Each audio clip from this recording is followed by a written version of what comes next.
Hello, I have action. This time it's come from Ryan on Patreon. We are going in with Christina Aguilera's debut self-titled album. Now, me and Christina, we go way back.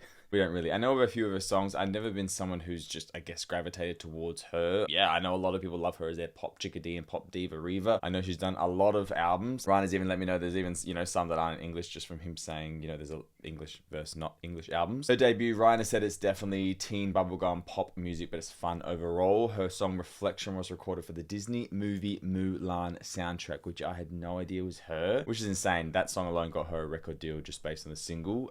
He reckons I'm going to like the Christina journey, so I'm keen to go in with her and just, I guess, see what it's all about. Knowing that I know some of her songs, but not knowing much about her. I know she's had a lot of bad press over the time as well, saying some things that, people haven't enjoyed. So it's always interesting to go in against, I guess, a polarizing character in that sense. Cannot believe she did Reflections. That's just incredible. It's not on the album on Apple Music. It's like blanked out, so I've just found it from the soundtrack. It is number 6 though, so number 6 already bringing the goods. Boom. If you want to see this uncut, is on Patreon. Links are down below. I've done a heap of other videos on so many different artists. They're on the channel if you want to check them out. Opening song, Genie Bottle. Pretty sure I know this song. If you want to be with me, there's a price to pay. Like, I know some of her songs, and I probably know more, I reckon, as I go through them, just with, if they were big little pop songs. Let's go with Genie Bottle. Keen to hear the lyrics and, just really understand the song. Let's go. So yeah, I know the chorus. I'm keen to hear the verses. Hey. Okay, yeah, literal Genie. Little piano.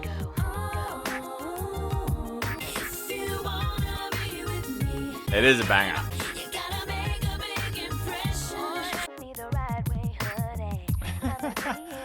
Very clever.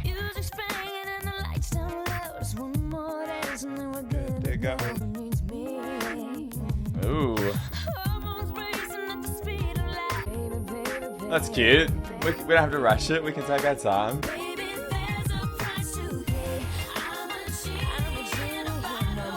Still sounds pretty fresh, to be honest. Hey, Hey, obviously I know she's got such a powerful voice. I guess this is, showing a glimpse of it, but it's not really going full belt. Hey. Quintessential 90s or like early 2000s though. I'm a genie in a bottle, baby. Come on and let me out. Not in the writing credits, so I'm going to guess a lot of the songs were written for her, which makes sense, being a pop chickadee in the 90s or, early 2000s. Such a great way to open up the album. Like I said, it still feels fresh, but then still has that nostalgic pull because it is quite repetitive and it is, just that vibe that we all knew when we were growing up. Very keen, I guess, to see if her, well, I know her voice gets stronger, like, how or when she starts to really showcase what she can do. Because this is still that bubblegum pop and maybe that's, the realm she's been kind of kept in. I'm not sure if she was like a alternate to Britney. I know, I think even Christina said some drama about Gaga, like, about the whole hermaphrodite thing. So I don't know, like, I guess what her persona or perception is in the media per se. Not that it matters, I know we're going in the music, but it's always just interesting to know what, like, people were thinking of an artist at the time, depending on how, successful they were. I don't really know how big she got. Obviously big enough to be big, but I guess, like, how big was she in comparison to, other big chickadees? Genie in the Bottle though, banger. What a Girl Wants is the next song. Let's go. Oh. That What a Girl Wants sounds familiar, like, and I'm thanking you. Yeah. I don't remember the sound at all though. Yeah, I know this chorus. Okay, I did not know the lyrics. For giving it to me. So is this like more like R&B kind of pop from the 90s?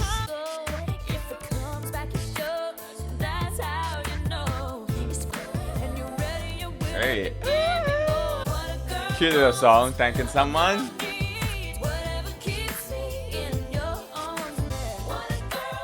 Hey.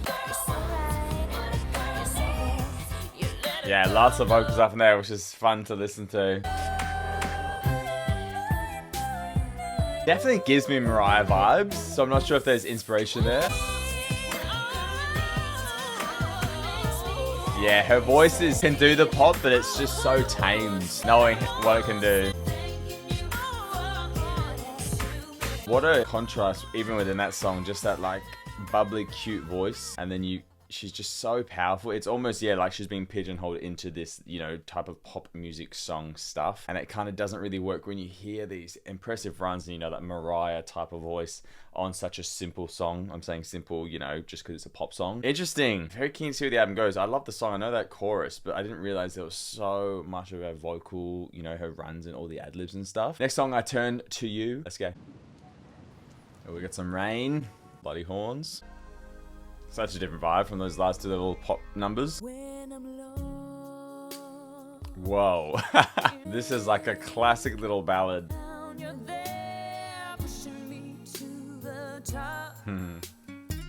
Cute. Hey. Sounds like a movie soundtrack too.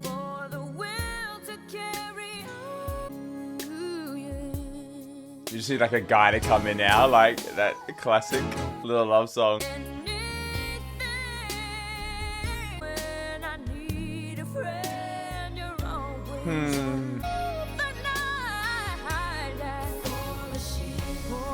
Hey, that's stunner.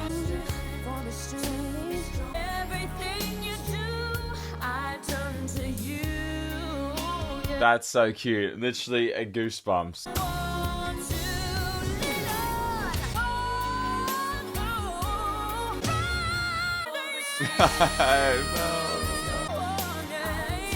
That is stunner.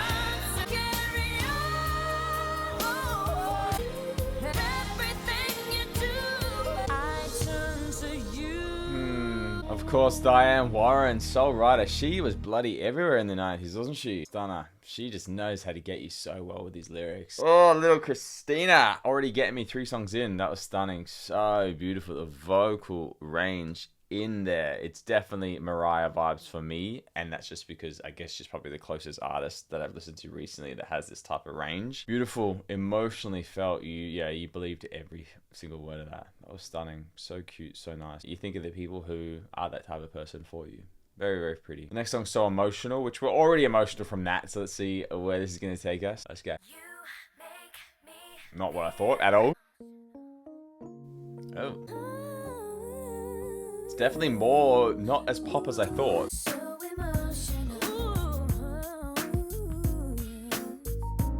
Hey.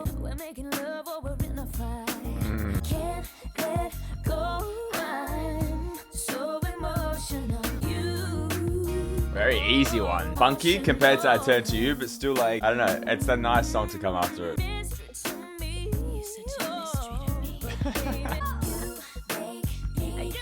That's funky.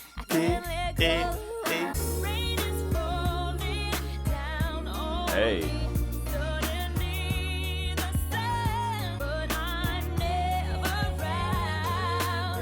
Yes. This just, it really makes you miss this type of music.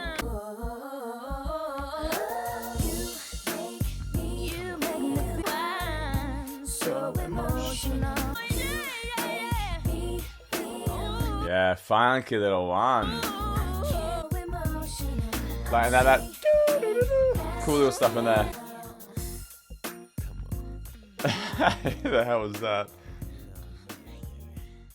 Lol. Yeah, very cool. Like I said, perfectly placed after I Turn to You for me. I suppose with how emotional that was, having a song called So Emotional, you're like, oh, what's it going to give you? But this one was very funkalicious. And like I said, it just really showcases how awesome music was, you know, in the 90s or early 2000s, just with that real emotive drive and just like the way the songs build. And I don't know how to explain it. If you know it, you know what I'm talking about. It's such a different time, and obviously music now is very different. And there's still some great music coming out now, Jesus Christ. However, this has that perfect nostalgic pull, but still sounds so cool. And I understand a lot of the instruments and stuff like that probably wouldn't be in today's music, so that's where I guess it can be dated. But the fact that it still just gets you, that's when songs obviously, you know, stand the time, I hate that saying, withstand the time of standing.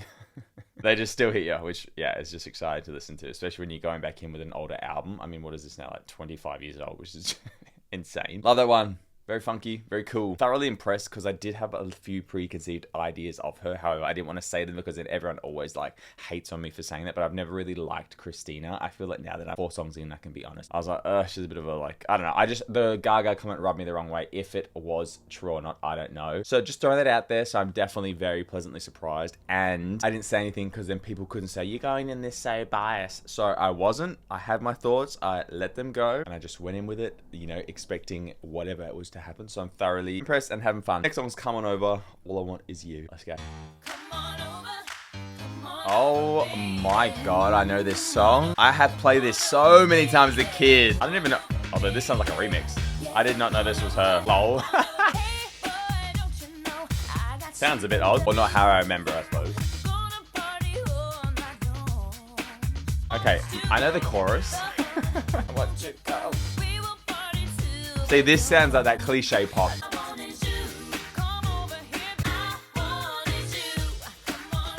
Yeah, this does not sound like the version I know. Hey.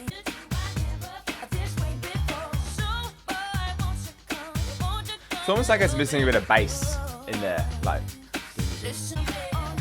again, super cute little song. Didn't it have like this breakdown like, I could be a boy, do.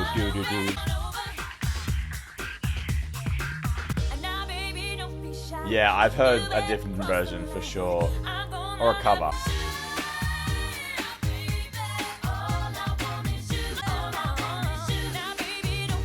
Oh, she's on the writing credits for this one.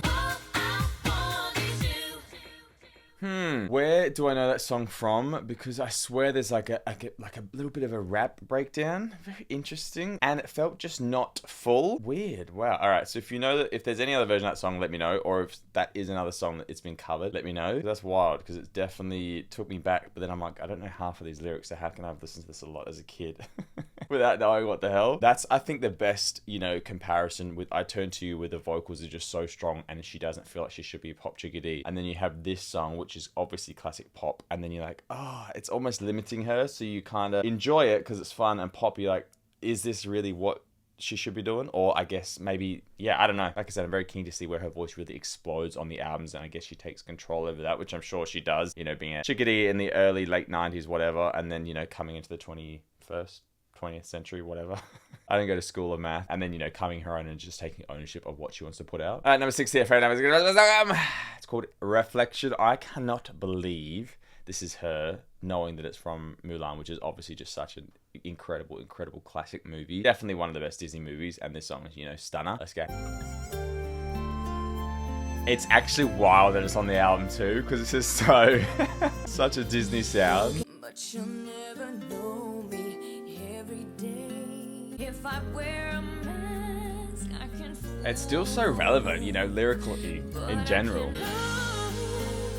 Is that girl I see? When will my reflection show? So cute. Now I want to watch Mulan. But somehow I will show the world what's inside my heart. Hey. Staring straight, someone I don't know.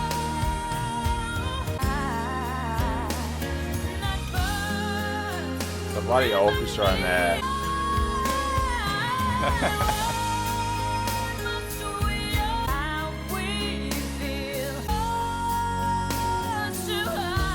Yeah.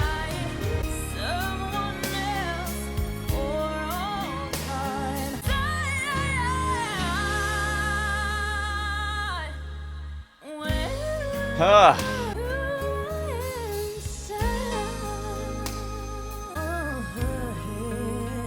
Stunning. Wild that is the song that got her record deals, in the sense of, that's just such a random story for a pop artist. Obviously not wild in the sense that the song is absolutely incredible and showcases the voice. You feel that emotion, and it's such a hitting song. Like, lyrically, that is so relevant, you know, forever, for all time, for everyone wanting to just be themselves and not have to hide parts of who they are. Stunning, obviously incredible, beautiful vocals. So random that it is on the album. However, obviously it has to be with being one of her biggest songs and what got her there. So I guess the middle point is probably the best spot for it. I guess if the album is now going to go a bit more serious, who knows? Stunning though. Beautiful, beautiful, beautiful. I mean, yeah, no critiques. It's just a banger. It's beautiful. Makes you want to watch the movie. It's so Disney in its delivery that it's just so wild. I cannot believe it's her voice that, you know, I've known all these years, and as a kid growing up hearing it, and I didn't know it was her. So that's very cool as well. I just love that origin story of that. Next one's Love for All Seasons. Let's go. See, like, and then this to come after it is so funny in the track listing.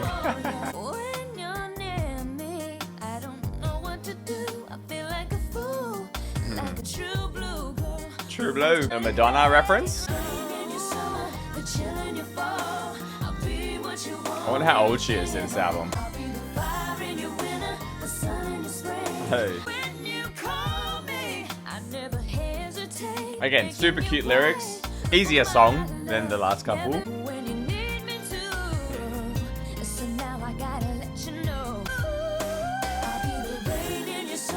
I like this chorus though.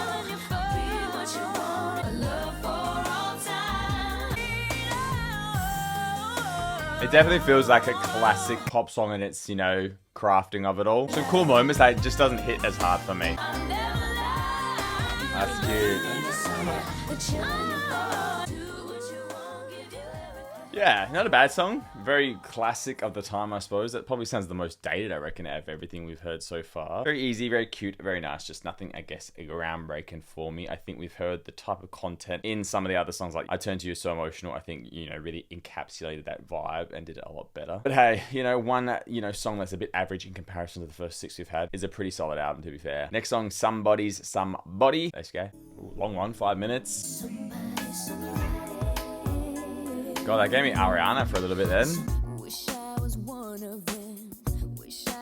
Oh, that's cute and sad. She wants to be somebody's somebody. So again, this gives you that older feel. I mean, it's all what we all want, right? It was a bit slow though.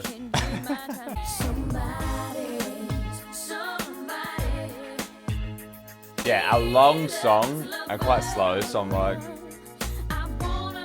very cute though, like the message. So even this bridge, you're like, ah, okay. Hey.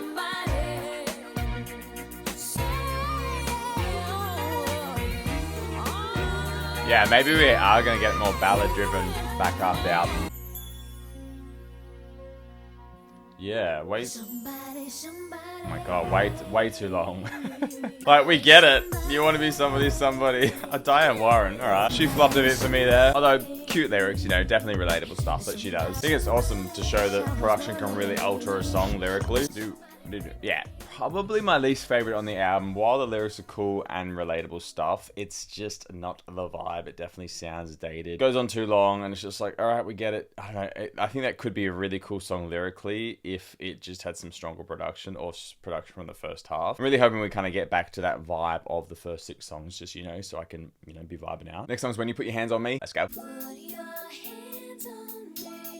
Hey.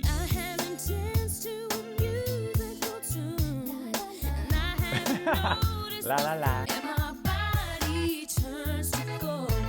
A little funky one. Yeah, such a mix match album.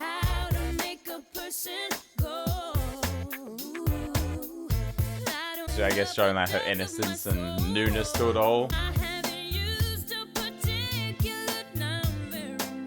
I haven't used a particular noun very much.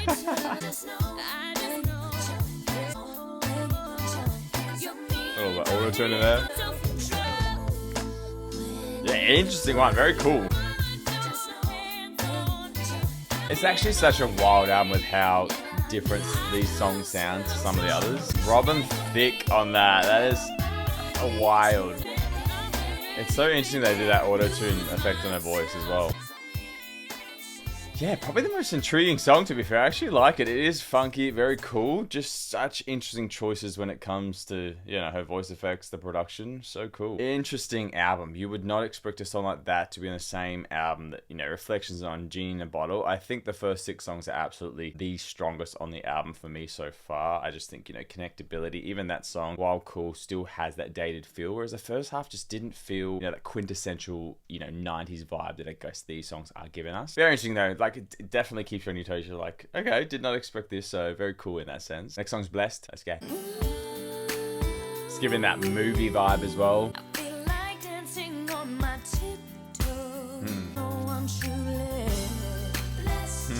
Hey.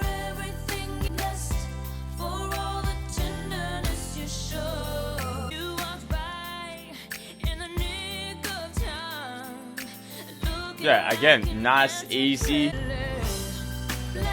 I love that. I like that. I'll do my best.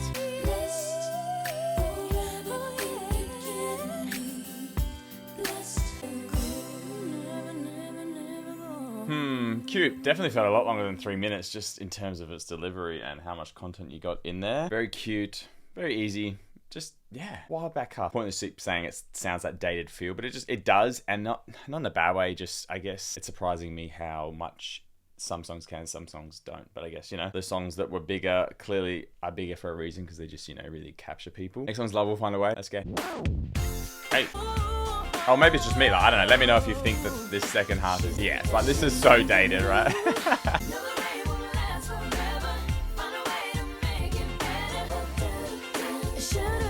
Yeah, I can't actually believe this is her either. It just does not sound like it. I just feel that it's quite basic for what she can do vocally. I'd be interested to hear what she thinks of this album now.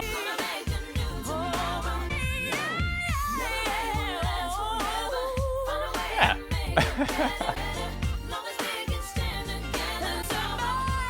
Definitely like a good wrap up. It gets everyone amped. It's always funny when there's dude writers for these pop chickadee songs back from the 90s. Yeah, easy, fun, classic. Nothing, I guess, groundbreaking. Definitely an easy song to listen to. One of the stronger ones from the second half for me. It does bring us to the last song. It's called Obvious. Let's see how this album gets wrapped up. Let's go. Gonna go a little slow one.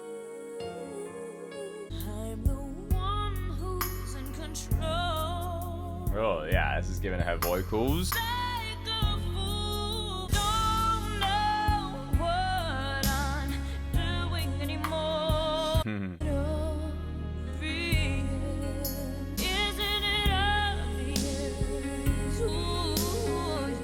Pretty sad, like asking everyone isn't obvious. I don't know what I'm doing. The contrast between her vocal delivery is insane. Like, this feels like her, whereas those other songs just feel real stifled.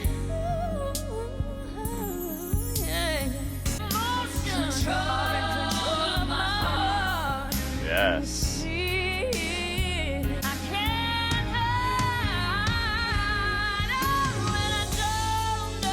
Definitely shows her voice the best on the album.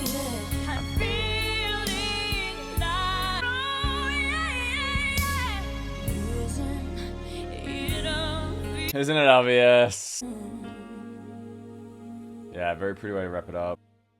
What an album. Definitely not what I thought in the slightest going into it. I mean, majority 1 to 6, I absolutely really enjoy. Still so strong. Obvious, and then When You Put Your Hands on Me, probably the best two of that latter half. Obvious is stunning. Absolutely shows her vocals. So what's that? 8 out of 12 songs that absolutely vibe and I would go back in with. So that's very strong, you know, for a 90s album, or, you know, a debut from the 90s. Insane, the vocal way that she can change her voice, I suppose, because Genie in the Bottle, there's some cool stuff in there, but if you compare that to Obvious, I don't know if you think that they were the same chickadee. Reflection obviously is such a standout track. It's just incredible, and like I said, I love the way that this album came just from that song. You know, they signed her just with the talent that they saw within that. Very interesting. Christina Aguilera. Not how I thought at all, I guess. I didn't really expect a real bubblegum pop sound in the slightest, and I guess it's just because we know what her voice is now. So like I said, I'm very keen to see where it really changes and it just really becomes that obvious, like the obvious song sound. Lots of Mariah there. Don't know if Mariah is an influence, but I don't know